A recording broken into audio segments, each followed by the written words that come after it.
Hey traders, what's happening? What's going on? Let me know that you can hear and well hear me and that you can see. AV is good, says Pooja. All right, great. All right, so hold on here.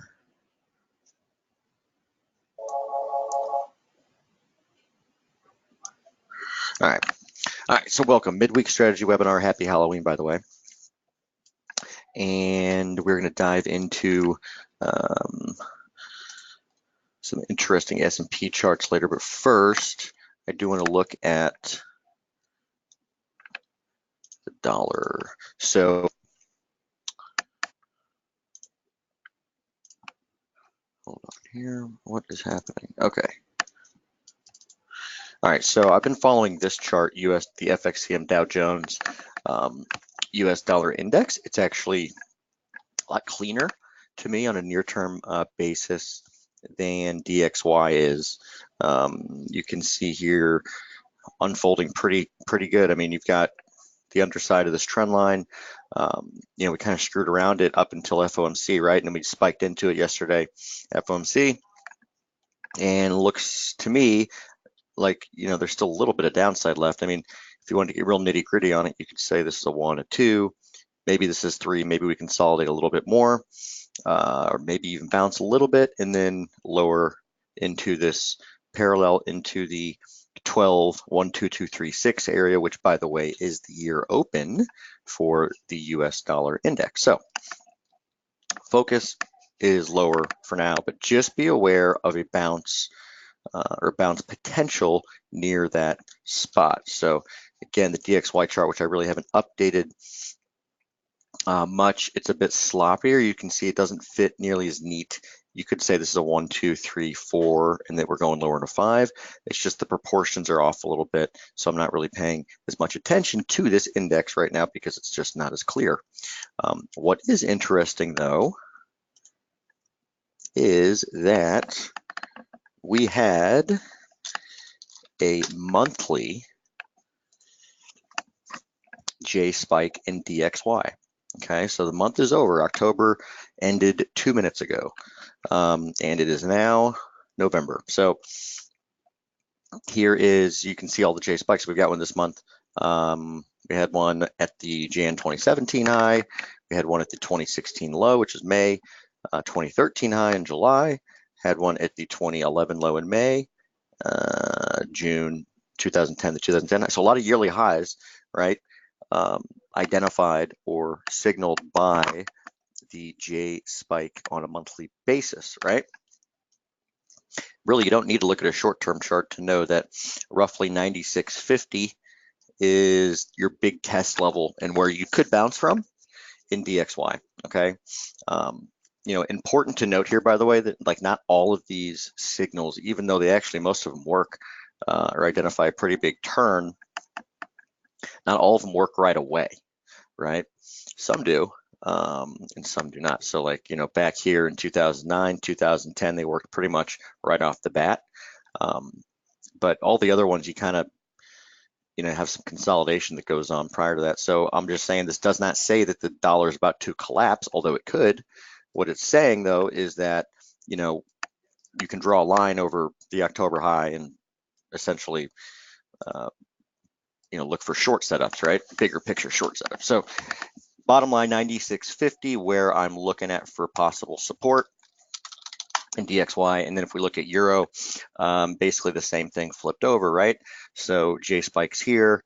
You can, I won't go through the dates, but 2017, a couple in 2013 to 2014. This one worked. Even the one in May 2014, all after prior to the huge collapse in Euro, it didn't necessarily work right away. You did have the next month where you actually had an up month that month in June, and then you got into July, August, and September, things got just, you know, super rocky. I remember the NFP actually made a low in October NFP, and that was kind of your only bounce until the lows for real. So when it comes to Euro, looking at 12, basically 1285 or so as the level. to pay attention to, and you can see that this is the chart from yesterday, right? So this is the 2019 line, January, June line, and that over the next couple of days is going to be 112.80, 112.85. So that's why I'm targeting that level. We'll note that roughly 112.15 is the line from the September 2018 high, and that could be a level to pay attention to for potential resistance. Other than that, I mean, you know, going into a shorter term chart, like here's an hourly chart. This is a great place for us to resume higher from. I mean, here's the center line. I don't know why I have it in this weird green color, so I'm going to change that. Okay, so right back to the center line, we had an order to buy more at 11:30, and it missed it by 2 ticks. Happened with Aussie on the exit today too. I'll get to that in a minute.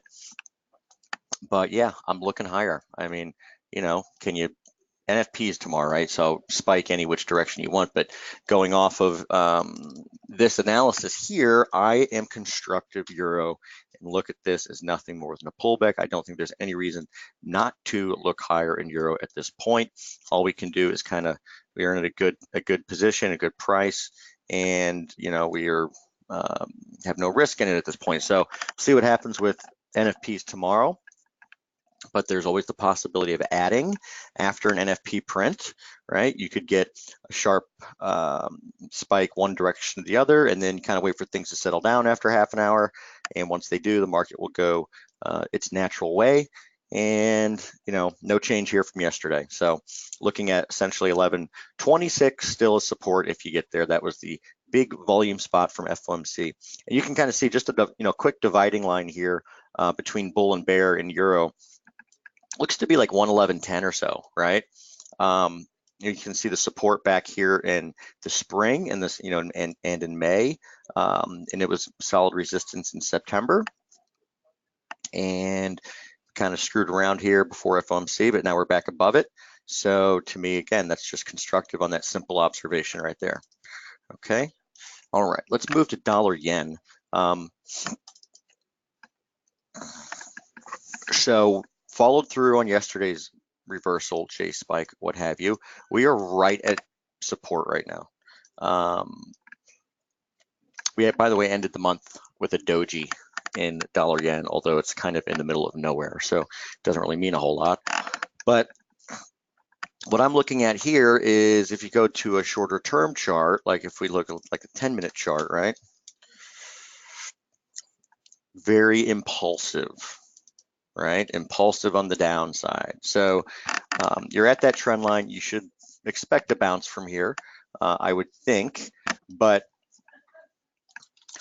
you know, looking at just kind of where support and resistance has been, I'm looking at it between, say, 108.25 and 108.50 or so, with kind of 108.33 as a sweet spot for potential resistance. So I will be looking to short strength in dollar yen at this point.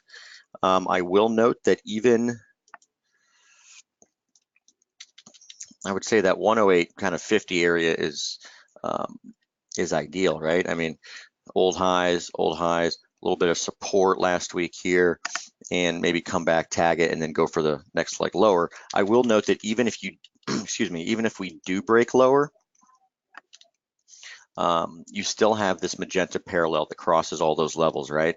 And that is going to be about 107.60. So for the time being, I would say 107.60, possible support for a bounce, and now for a little bit of a bounce. And 108.25 to 108.50 is kind of your zone to look for a lower high in dollar yen, okay? Something I want to point out as well on dollar yen is here is if we just look at the RSI profile, okay? So here is a bullish RSI profile, right? You get overbought at the highs, you pull back, support is, you know, essentially before you go oversold, and a lot of times it's near that 40 area, right? Ever since last December, basically, we've actually been in a bearish RSI profile. Not once has the indicator actually gone overbought. Okay. Now it hasn't necessarily failed right at 60 every time. It's failed near it a couple times, right? But you haven't gone overbought. That's an important point to make. And you can see that even over the last couple of months, say month and a half, you've had pushes above the 60 zone that have failed and led to some pretty sharp declines, right? Remember back here towards the end of September, and now we're doing it again, and we're doing it from under the 200-day. So my point being here is that, you know, this is still a large bear market, you know, for the time being. And if we go back to the longer term, you know, charts that were laid out, right? Let's go back to I have that chart somewhere around here. We could be getting ready for something crazy in dollar yen. All right, let's go here.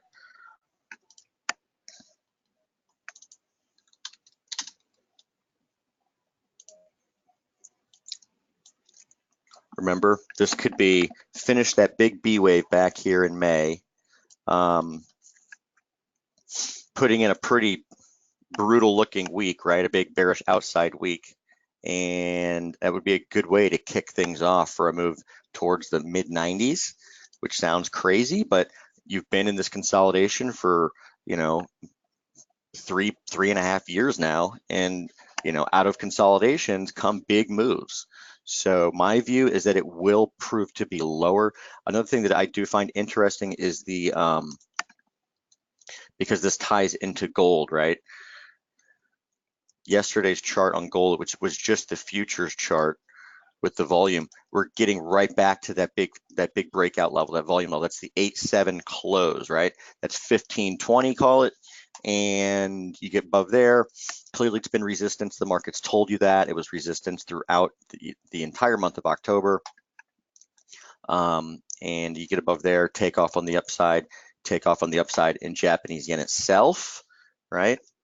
Which, excuse me, would be essentially the same trend. Okay. Which reminds me of something. I want to check something out here real fast.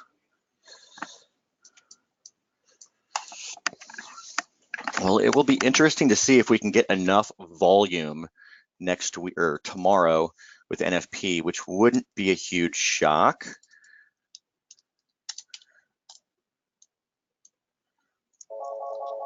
And actually have a hold.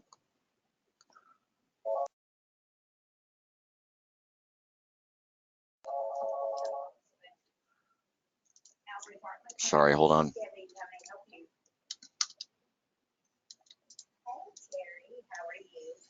Oh, very well, thanks. The reason why I am calling you, I'm going to be doing what Alice has been doing and whatever, and I need to be able to. Hold on one sec.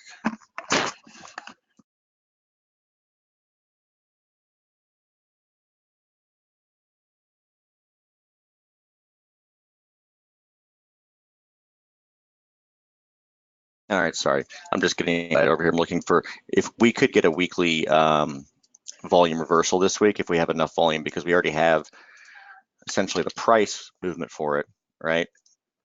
But if we get enough volume, we could get a weekly buy reversal. And you can see you've had some big buys, some big sells. So whatever, we will get to that if it does happen. At this point, I am just speculating on what could happen. Apologies for that. Hold on for a second. Let's see if what we do have high volume in this week.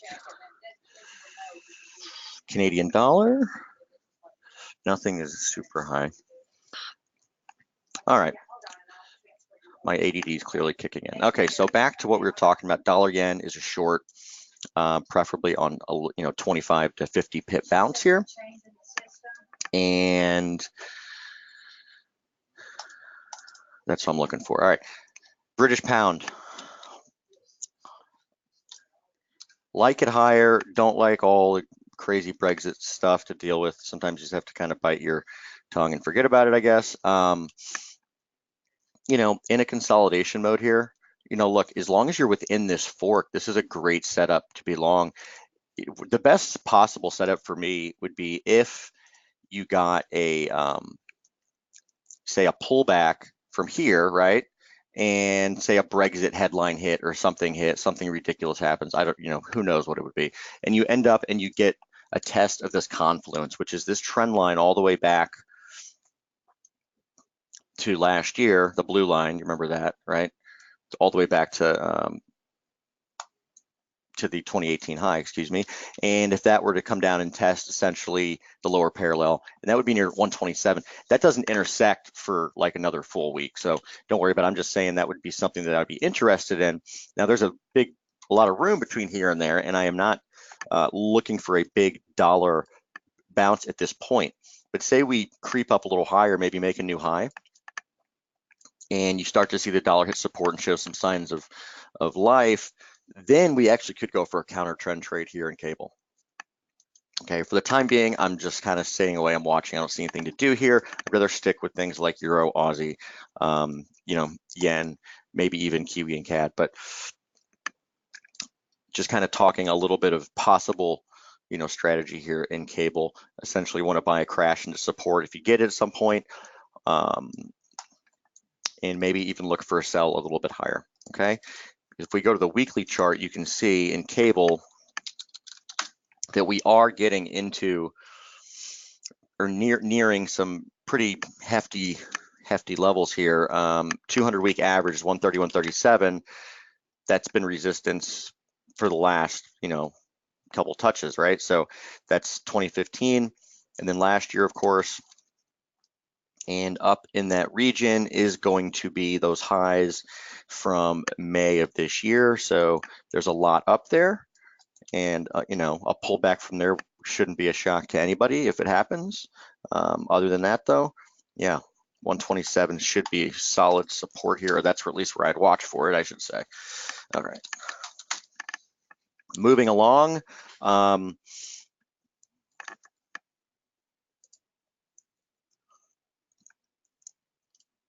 Did have a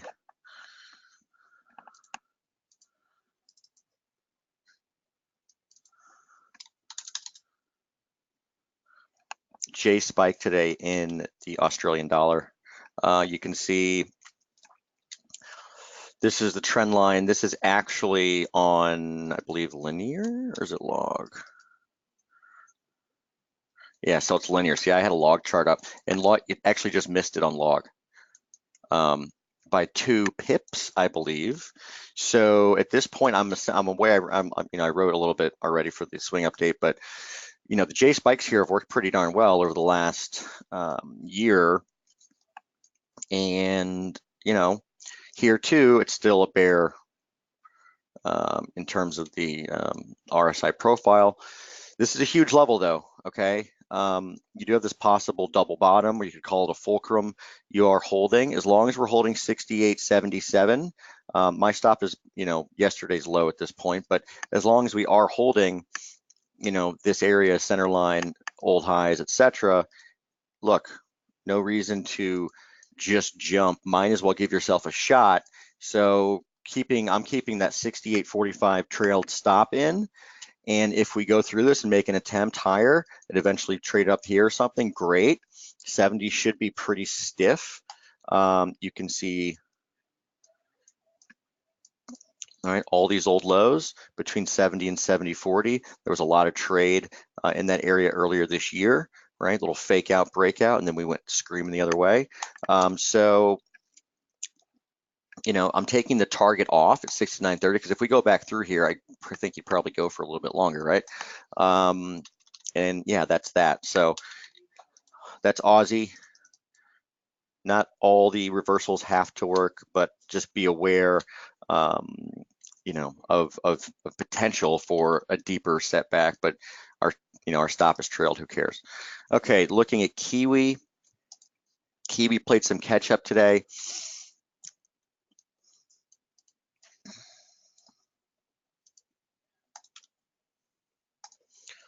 Let's look at the hourly closes. Remember, I always say this, but this is what Elliott did himself. So this could be, you could be completing 5 waves up in Kiwi, okay? This would be 1, probably like an A, B, C, 2, 3, 4, 5. It doesn't overlap on an hourly close, and that was Elliott's criteria for overlapping waves, so it's not breaking any rules here. And if you look at just the structure from here, 1, 2, maybe, they're 1, 2, maybe we need a couple, up down sequences in order to complete this advance, and then we'd actually be on a little bit of reversal alert for the New Zealand dollar, okay?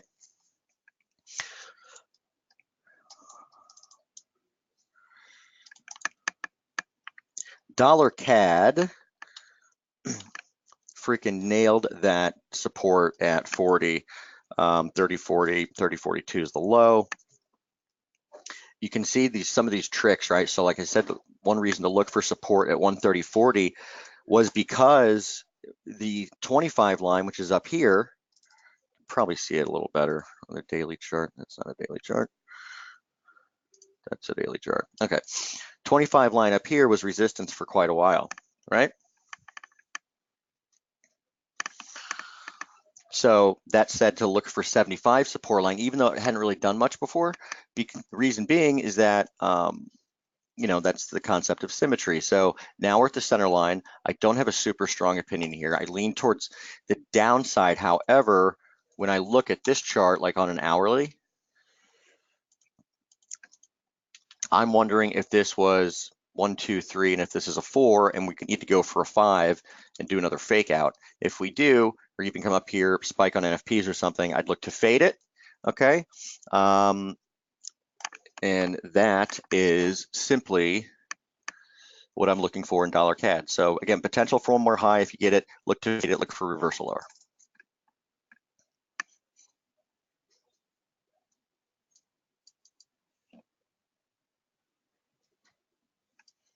All right, so there are the majors.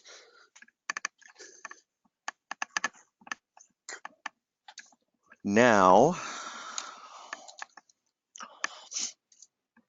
let's go to S&Ps.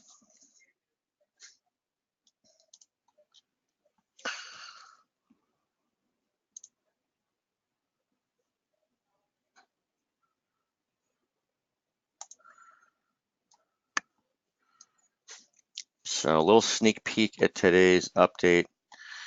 So remember SPY, right? The 2618 retracement of the 2007 to 2009 drop.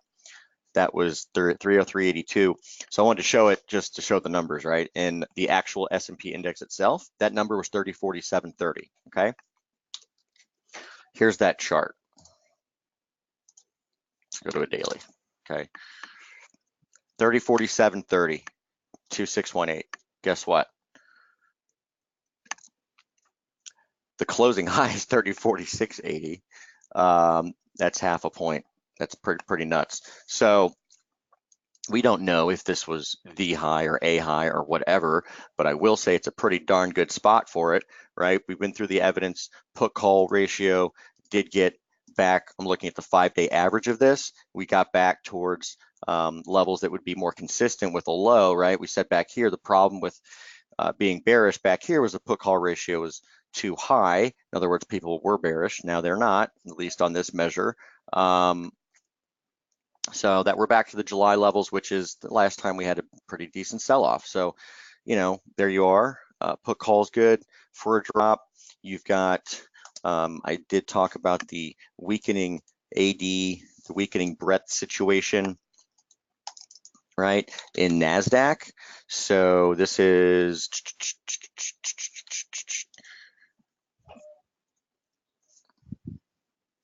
coming from what I would consider kind of overbought levels on the 10-day advanced decline line, actually negative on a 30-day basis, which isn't good, coming from an overbought level on the McClellan oscillator. And again, you have just simple divergence between NASDAQ breadth and NASDAQ price, right? New highs, you've got a downtrend in breadth since last year's high. Now, the one that does not, and this is what bulls are hanging on their hat onto, which is fine, and I hate rationalizing an indicator, But what we've got here is new highs in the NYSE AD, right? But in the market. So this would actually confirm upside. However, and again, caveat being rationalizing an indicator, but you got to realize NYSE breadth includes a lot of utilities, which have been on fire all year. So, you know, the tech sector itself, or more, you know, tech growth, NASDAQ, what have you, tech heavy NASDAQ, that is pointing to the downside as far as a bear setup, while NYSE is not. But, you know, take your pick. So we've got the 2618 retrace on the S&P. We've got the breadth thing with NASDAQ composite. We've got put call, as I mentioned. You've got the VIX has turned up from trendline support, right? And just a lot of reasons to suspect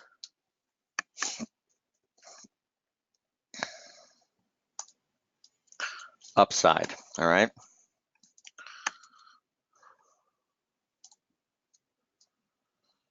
Upside volatility, downside in the market. Sorry, that was probably confusing.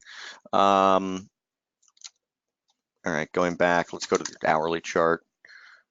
So yeah, I like the market lower from this point. Again, you got that trend line off all the highs, 2618. I went over all the other stuff.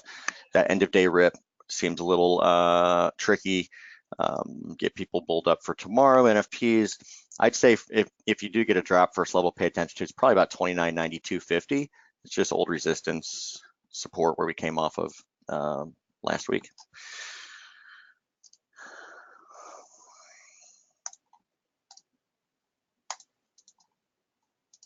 Okay. And that for me is going to be what I've got to go over today for the most part.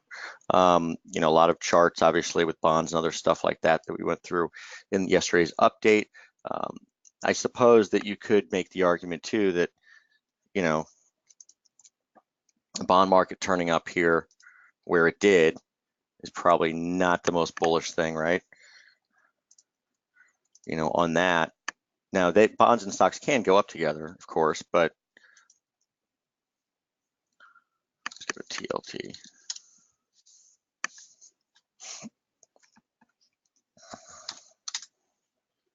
Yeah, so this was the chart from yesterday, right? Yeah.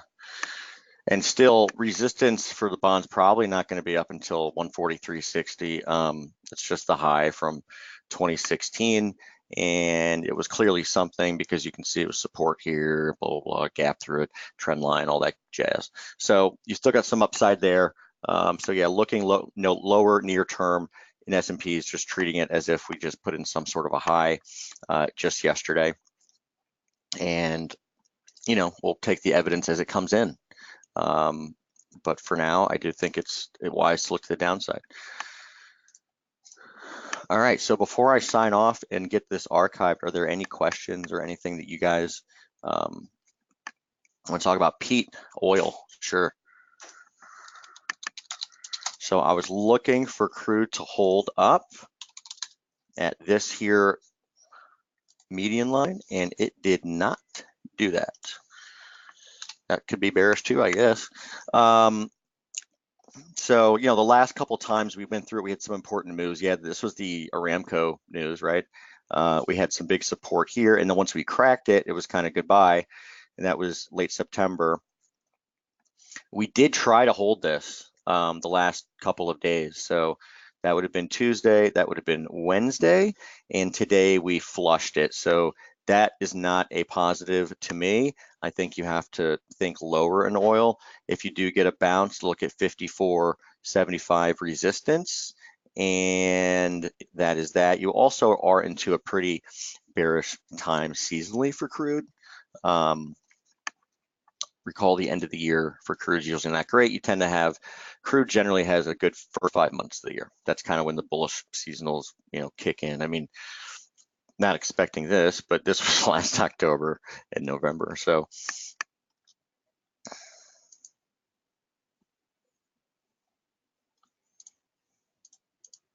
And anyway, 54.75 support, okay, or sorry, resistance.